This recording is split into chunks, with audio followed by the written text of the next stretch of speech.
ಮೂಡ ಹಗರಣಕ್ಕೆ ಸಂಬಂಧಪಟ್ಟಂತೆ ರಾಜ್ಯದ ಮುಖ್ಯಮಂತ್ರಿ ಸಿದ್ದರಾಮಯ್ಯನವರ ರಾಜೀನಾಮೆಗೆ ಆಗ್ರಹಿಸಿ ರಾಜ್ಯದ ಪ್ರತಿಪಕ್ಷಗಳಾದ ಬಿಜೆಪಿ ಹಾಗೂ ಜೆಡಿಎಸ್ ಜಂಟಿಯಾಗಿ ಬೆಂಗಳೂರಿನಿಂದ ಮೈಸೂರು ಪಾದಯಾತ್ರೆಯನ್ನು ಮಾಡಿದ್ದನ್ನು ನಾವೆಲ್ಲ ನೋಡಿದ್ದೀವಿ. ಇದೇ ಸಂದರ್ಭದಲ್ಲಿ ಬಿಜೆಪಿಗೆ ಭಿನ್ನಮತೀಯ ನಾಯಕರ ಒಂದು ಕಾಟ ತಲೆದೋರಿದ್ದು, ನಾವು ಕೂಡ ಪರ್ಯಾಯ ಪಾದಯಾತ್ರೆಯನ್ನು ಮಾಡ್ತೀವಿ ಅಂತಕ್ಕಂಥ ಘೋಷಣೆಯನ್ನು ಭಿನ್ನಮತೀಯ ಬಿಜೆಪಿ ನಾಯಕರು ಮಾಡಿದ್ದನ್ನು ನಾವು ನೋಡ್ತಾನೆ ಬಂದಿದ್ವಿ. ಇದೀಗ ಈ ಭಿನ್ನಮತೀಯರ ಪರ್ಯಾಯ ಪಾದಯಾತ್ರೆಗೆ ಸಂಬಂಧಪಟ್ಟಂತೆ ಬಿಜೆಪಿ ಹೈಕಮಾಂಡ್ ಬಹುದೊಡ್ಡ ತೀರ್ಮಾನಕ್ಕೆ ಬಂದಿದ್ದು, ಯಾವುದೇ ಕಾರಣಕ್ಕೂ ಕೂಡ ಭಿನ್ನಮತೀಯ ನಾಯಕರು ನಡೆಸಲು ಉದ್ದೇಶಿಸಿರ್ತಕ್ಕಂಥ ಪರ್ಯಾಯ ಪಾದಯಾತ್ರೆಗೆ ನಾವು ಒಪ್ಪಿಗೆಯನ್ನು ಕೊಡೋದಿಲ್ಲ. ಈ ಪಾದಯಾತ್ರೆಯನ್ನು ತಕ್ಷಣವೇ ನೀವು ನಿಲ್ಲಿಸಬೇಕು ಅಂತಕ್ಕಂಥ ಒಂದು ಖಡಕ್ ಸೂಚನೆಯನ್ನು ಕೊಡೋದ್ರ ಮೂಲಕ ಒಂದು ರೀತಿ ಬಿಜೆಪಿಯಲ್ಲಿ BY ವಿಜಯೇಂದ್ರ ಅವರ ಕೈ ಮೇಲಾಗಿದೆ ಅನ್ನುವ ಮಾಹಿತಿಗಳು ಕೂಡ ಸಿಗ್ತಾ ಇದ್ದಾವೆ. ಈ ಒಂದು ಭಿನ್ನಮತೀಯ ನಾಯಕರು ನಡೆಸಲು ಉದ್ದೇಶಿಸಿದ್ದಂತಹ ಪರ್ಯಾಯ ಪಾದಯಾತ್ರೆಗೆ ಎರಡು ಪ್ರಮುಖ ಕಾರಣಗಳನ್ನು ಕೊಟ್ಟು ಇದೀಗ ಬಿಜೆಪಿ ಹೈಕಮಾಂಡ್ ಬ್ರೇಕ್ ಹಾಕಿದೆ ಅನ್ನುವ ಮಾತುಗಳು ಕೂಡ ಕೇಳಿ ಬರ್ತಾ ಇದ್ದಾವೆ.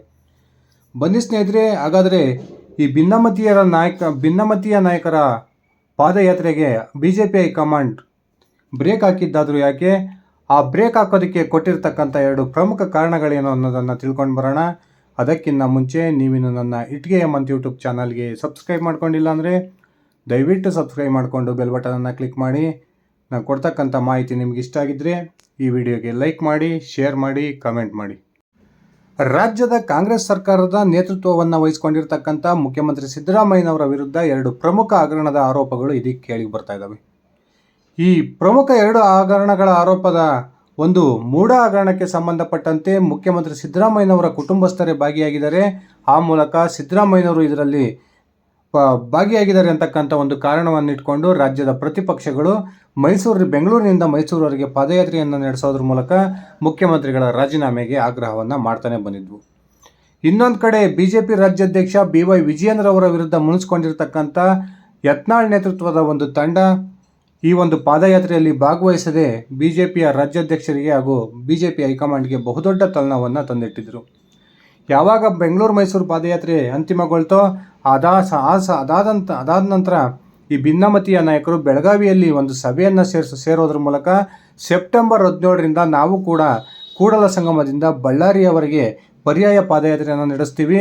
ಆ ಮೂಲಕ ST ಕಾರ್ಪೊರೇಷನ್ನ ಏನು 187 ಕೋಟಿ ಅಕ್ರಮ ಹಣ ವರ್ಗಾವಣೆಗೆ ಸಂಬಂಧಪಟ್ಟಂತೆ ರಾಜ್ಯದ ಜನರ ಗಮನವನ್ನು ಸೆಳಿತೀವಿ ಅಂತಕ್ಕಂಥ ಘೋಷಣೆಯನ್ನು ಮಾಡಿದರು. ದಿನದಿಂದ ದಿನಕ್ಕೆ ಬಿಜೆಪಿಯ ಭಿನ್ನಮತೀಯರ ಒಂದು ಸ್ಟ್ರೆಂತ್ ಜಾಸ್ತಿ ಆಗ್ತಾನೆ ಹೋಯಿತು. ಮೊದಲು ಕೇವಲ ರಮೇಶ್ ಜಾರಕಿಹೊಳಿ ಮತ್ತು ಯತ್ನಾಳ್ ಅವರಿದ್ದಂತಹ ತಂಡಕ್ಕೆ ದಿನದಿಂದ ದಿನಕ್ಕೆ ಬಿಜೆಪಿಯ ಭಿನ್ನಮತೀಯ ನಾಯಕರು ಸೇರ್ತಾನೆ ಹೋದರು.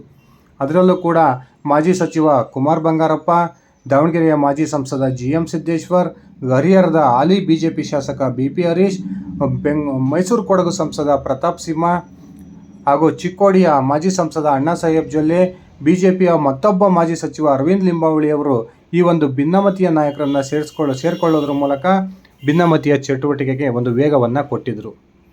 ಇಷ್ಟೆಲ್ಲ ಬೆಳವಣಿಗೆ ನಡೀತಿರ್ತಕ್ಕಂಥ ಸಂದರ್ಭದಲ್ಲಿಯೇ ಈ ಬೆಂಗಳೂರು ಮೈಸೂರು ಪಾದಯಾತ್ರೆಯ ಒಂದು ವರದಿಯನ್ನು ಹೊತ್ತು ದೆಹಲಿಯ ಪ್ರವಾಸವನ್ನು ಕೈಗೊಂಡಿದ್ದಂತಹ ಬಿಜೆಪಿ ರಾಜ್ಯಾಧ್ಯಕ್ಷ BY ವಿಜಯೇಂದ್ರ ಈ ಭಿನ್ನಮತೀಯ ನಾಯಕರು ರಾಜ್ಯದಲ್ಲಿ ಏನೆಲ್ಲ ಭಿನ್ನಮತ ಚಟುವಟಿಕೆಯನ್ನು ನಡೆಸ್ತಾ ಇದ್ದಾರೆ, ಈ ಚಟುವಟಿಕೆಗಳಿಂದ ಬಿಜೆಪಿಗೆ ಯಾವ ರೀತಿಯ ಹೊಡೆತ ಬೀಳ್ತಾ ಇದೆ ಅಂತಕ್ಕಂಥ ಒಂದು ಅಂಶವನ್ನು ತನ್ನ ಬಿಜೆಪಿಯ ರಾಷ್ಟ್ರೀಯ ನಾಯಕರಿಗೆ ಮನವರಿಕೆಯನ್ನು ಮಾಡಿಕೊಡೋದ್ರಲ್ಲಿ ಯಶಸ್ವಿಯಾಗಿದ್ದರು ಅನ್ನುವ ಮಾತುಗಳು ಕೇಳಿ ಬರ್ತಾ ಇದ್ದಾವೆ.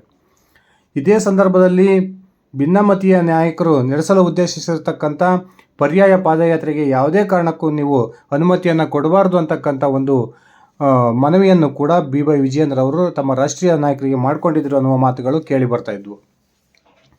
ಇದೀಗ ರಾಷ್ಟ್ರೀಯ ಬಿಜೆಪಿ ನಾಯಕರು ಈ ಪರ್ಯಾಯ ಪಾದಯಾತ್ರೆಗೆ ಸಂಬಂಧಪಟ್ಟಂತೆ ಒಂದು ಮಹತ್ವದ ನಿರ್ಧಾರಕ್ಕೆ ಬಂದಿದ್ದು, ಈ ಒಂದು ಯತ್ನಾಳ್ ಹಾಗೂ ಜಾರಕಿಹೊಳಿ ನೇತೃತ್ವದಲ್ಲಿ ನಡೆಸಲು ಉದ್ದೇಶಿಸಿದ್ದಂತಹ ಕೂಡಲ ಸಂಗಮದಿಂದ ಬಳ್ಳಾರಿಯ ಪಾದಯಾತ್ರೆಗೆ ಸಂಪೂರ್ಣ ಬ್ರೇಕನ್ನು ಹಾಕಿದೆ ಎನ್ನುವ ಮಾತುಗಳು ಕೇಳಿ ಬರ್ತದವೆ.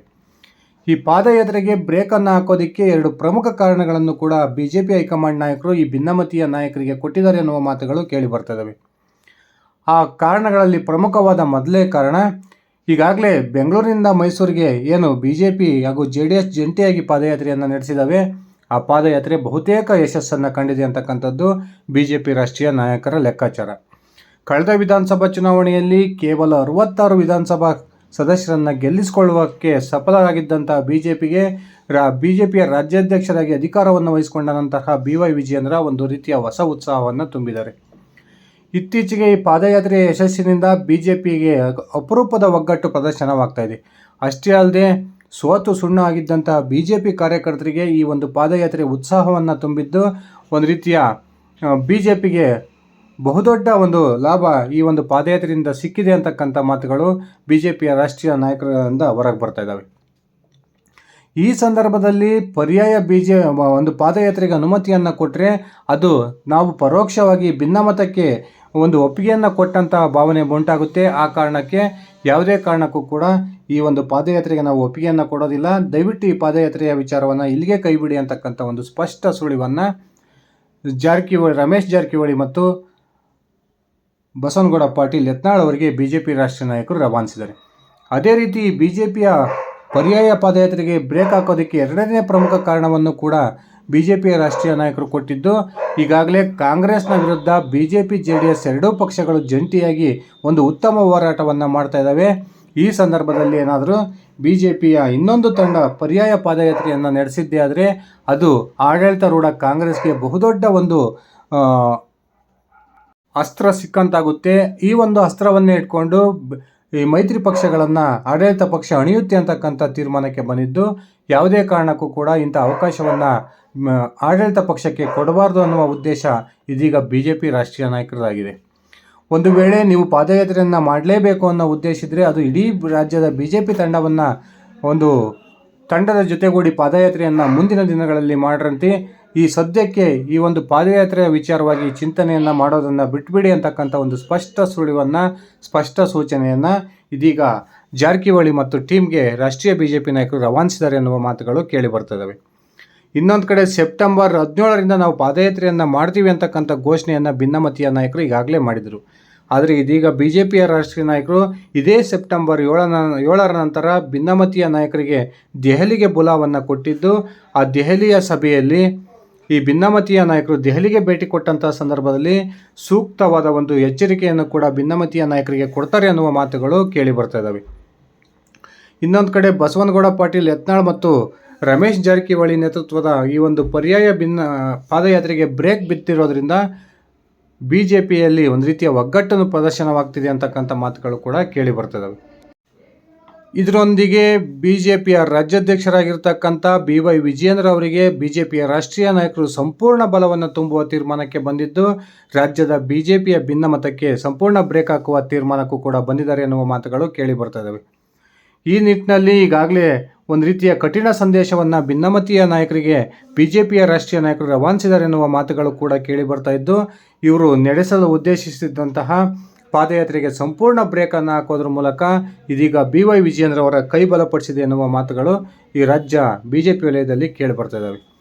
ಸ್ನೇಹಿತರೆ, ನಿಮ್ಮ ಅಭಿಪ್ರಾಯದ ಪ್ರಕಾರ ಈ ಬಸವನಗೌಡ ಪಾಟೀಲ್ ಹಾಗೂ ರಮೇಶ್ ಜಾರಕಿಹೊಳಿ ಅವರ ನೇತೃತ್ವದಲ್ಲಿ ನಡೆಸಲು ಉದ್ದೇಶಿಸಿದ್ದ ಪರ್ಯಾಯ ಪಾದಯಾತ್ರೆಗೆ ಬಿಜೆಪಿಯ ರಾಷ್ಟ್ರೀಯ ನಾಯಕರು ಒಪ್ಪಿಗೆಯನ್ನು ಕೊಡಬೇಕಾ, ಅಥವಾ ಈಗ ಕೊಟ್ಟಿರ್ತಕ್ಕಂಥ ಎಚ್ಚರಿಕೆಯ ಪ್ರಕಾರ ಆ ಪಾದಯಾತ್ರೆಗೆ ಅವಕಾಶವನ್ನು ನೀಡಬಾರ್ದಾ? ದಯವಿಟ್ಟು ಕಮೆಂಟ್ ಮಾಡಿ.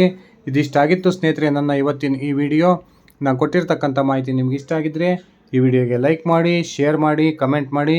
ನೀವಿನ್ನು ನನ್ನ ಇಟ್ಗೆ ಹೇಮಂತ್ ಯೂಟ್ಯೂಬ್ ಚಾನಲ್ಗೆ ಸಬ್ಸ್ಕ್ರೈಬ್ ಮಾಡ್ಕೊಂಡಿಲ್ಲ ಅಂದರೆ ದಯವಿಟ್ಟು ಸಬ್ಸ್ಕ್ರೈಬ್ ಮಾಡಿಕೊಂಡು ಬೆಲ್ ಬಟನನ್ನು ಕ್ಲಿಕ್ ಮಾಡಿ. ಧನ್ಯವಾದಗಳು ಸ್ನೇಹಿತರೆ, ಶುಭ ದಿನ.